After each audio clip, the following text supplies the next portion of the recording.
Dear student, এইখন হৈছে SSC examination 2026 বাবে এখন expected routine. এই ৰুটিনৰ বিষয়ে এইটো ভিডিঅ'ৰ একেবাৰে শেষত বিতংকৈ জানিব পাৰিবা। ইয়াৰ পূৰ্বে তোমালোকক কেইটামান প্ৰিভিয়াছ ইয়াৰৰ ডেডলাইন দেখুৱাব বিচাৰিছো। SSLC 2025ত মেট্ৰিক পৰীক্ষাৰ ৰুটিন 25 নৱেম্বৰ 2024ত ৰিলিজ হৈছিল আৰু প্ৰেক্টিকেল এক্সাম হৈছিল 21 আৰু 22 জানুৱাৰী 2025ত আৰু থিয়ৰী পৰীক্ষা আৰম্ভ হৈছিল 15 ফেব্ৰুৱাৰীৰ পৰা আৰু শেষ হৈছিল 3 মাৰ্চত। 2024 বৰ্ষত মেট্ৰিক পৰীক্ষাৰ চূড়ান্ত ৰুটিন 9 অক্টোবৰ 2023ত ৰিলিজ হৈছিল আৰু প্ৰেক্টিকেল এক্সাম 2 আৰু 3 ফেব্ৰুৱাৰী 2024ত অনুষ্ঠিত হৈছিল আৰু এই মেট্ৰিক পৰীক্ষা 16 ফেব্ৰুৱাৰীৰ পৰা আৰম্ভ হৈছিল আৰু 4 মাৰ্চলৈকে এই পৰীক্ষা অনুষ্ঠিত হৈ আছিল।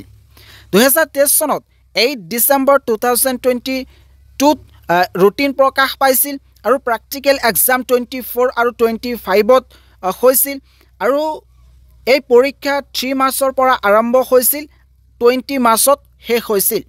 এই বছৰ কেতিয়া এই ৰুটিন প্ৰকাশ পাব পাৰে?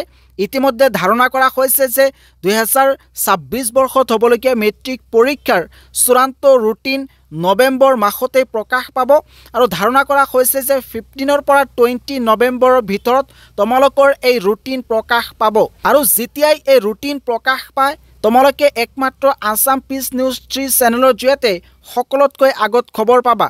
গতিকে পলম কিয়, এতিয়াই তোমালোকে এই চেনেলটো সাবস্ক্ৰাইব কৰি থৈ দিয়া আৰু তোমালোকৰ এই বছৰৰ মেট্ৰিক পৰীক্ষা যি প্ৰেক্টিকেল আছে জানুৱাৰী 20 নাইবা 25ৰ ভিতৰতে অনুষ্ঠিত হ'ব আৰু তোমালোকৰ থিয়ৰী এক্সাম অৰ্থাৎ যেটো মেইন মেট্ৰিক পৰীক্ষা সেই পৰীক্ষাটো 12 ফেব্ৰুৱাৰীৰ পৰা আৰম্ভ হোৱাৰ পূৰ্ণ সম্ভাৱনা আছে।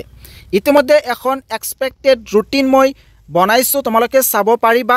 এইখন হৈছে এটা এক্সপেক্টেড ৰুটিন। তোমালোকৰ দুটা শিফটৰ পৰীক্ষা হ'ব, এটা হৈছে মৰ্নিং শিফট আন এটা হৈছে আফটাৰনুন শিফট। মৰ্নিং শিফট 9ৰ পৰা আৰম্ভ হ'ব 12 লৈকে আৰু আফটাৰনুন শিফট হৈছে 1:30ৰ পৰা 4:30 লৈকে। তোমালোকৰ কিন্তু প্ৰথম দিনাই ইংৰাজী পৰীক্ষাটো থাকিব, কাৰণ প্ৰতি বছৰ তোমালোকৰ ইংৰাজী পৰীক্ষা থাকে। গতিকে এই বছৰৰ তোমালোকৰ ইংৰাজী পৰীক্ষাটো থাকিব। তাৰ পিছত MIL নাইবা ইংলিছ যেটো থাকে সেই পৰীক্ষাটো থাকিব আৰু ধাৰণা কৰা হৈছে যে এই পৰীক্ষাটো তোমালোকৰ 14 ফেব্ৰুৱাৰীত অনুষ্ঠিত হ'ব আৰু 14 ফেব্ৰুৱাৰীত তোমালোকৰ জেনেৰেল ম্যাথমেটিক্স এই সাবজেক্টৰ পৰীক্ষাও থাকিব পাৰে আৰু 18 ফেব্ৰুৱাৰীত ধাৰণা কৰা হৈছে যে এই কেইটা পৰীক্ষা থাকিব পাৰে, তোমালোকে চাই লবা আৰু 27 ফেব্ৰুৱাৰীত জেনেৰেল সায়েন্সৰ পৰীক্ষা হ'ব পাৰে। তোমালোকক আকৌ কৈছো এইটো কিন্তু চূড়ান্ত ৰুটিন নহয়। এতিয়ালৈকে আসাম ষ্টেট স্কুল এডুকেশ্যন বোৰ্ডে এনেকুৱা ধৰণৰ কোনো ৰুটিন প্ৰকাশ কৰা নাই। এইখন হৈছে এখন এক্সপেক্টেড ৰুটিন। গতিকে যেহেতু পৰীক্ষা একেবাৰে উচ্চ চাপিছে, গতিকে তোমালোকে ধাৰণা কৰি লোৱা যে তোমালোকৰ এই পৰীক্ষা ফেব্ৰুৱাৰী মাহতে আৰম্ভ হ'ব আৰু এনেকুৱা ধৰণৰ ৰুটিন তোমালোকৰ থাকিব। 28 ফেব্ৰুৱাৰী 2026ত তোমালোকৰ ফাইন আৰ্টছ থাকিব পাৰে। 26 ফেব্ৰুৱাৰী 2026 থাৰ্সডে সোশ্যাল সায়েন্সৰ পৰীক্ষা থাকিব পাৰে। হেদৰে 1 মাৰ্চত মণিপুৰ নাইবা সান্টবেল যিবোৰ ইলেক্টিভ সাবজেক্ট আছে সেইবোৰৰ পৰীক্ষা থাকিব পাৰে আৰু এই পৰীক্ষাবোৰ কিন্তু বেছিভাগ মৰ্নিং শিফটত হয়। এতিয়ালৈকে যেহেতু ৰুটিন প্ৰকাশ পোৱা নাই, গতিকে তোমালোকে এই ৰুটিনখন ধাৰণা কৰি ল'বা। যেহেতু পৰীক্ষা একেবাৰে উচ্চ চাপিছে সেইকাৰণে একমাত্ৰ তোমালোকৰ কাৰণে মই এখন ডেইলি ষ্টাডি ৰুটিন বনাইছো।